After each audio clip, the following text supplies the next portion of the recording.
হাজার কোটি টাকা আনস্পেন্ড, সরকারের যে বাজেট টাকা খরচ করতে পারে না, টাকা ফেরত যাবে দিল্লিতে। এবং কিভাবে দিল্লি থেকে টাকা আসে জানেন? Planning commission.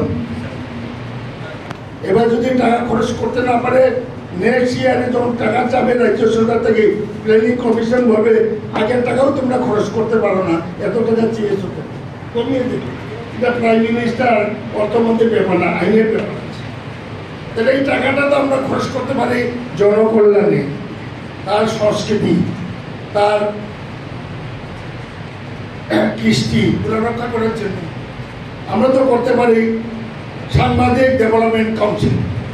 তাদের দেখে আমি বলছি না, ত্রিপুরা তো সাংবাদিক কম না, তাদের অর্থনৈতিক অবস্থা কি, তাদের সব কিছু নিয়ে এই কাউন্সিল হলে পরে তাদের সরাসরি মদত করতে পারে।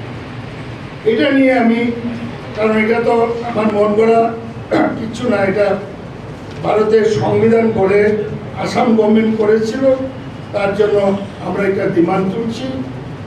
এবং ত্রিপুরার মুখ্যমন্ত্রীকেও আমরা লিখবো, ত্রিপুরার সব রাজনৈতিক দলকেও আমরা লিখব। এটা জনগণের উন্নয়নের স্বার্থে, রাজ্যের সমস্ত পিছিয়ে পড়ব কমিউনিটির অর্থনৈতিক কৃষ্টি সংস্কৃতি রক্ষা করার জন্য আমাদের দাবি।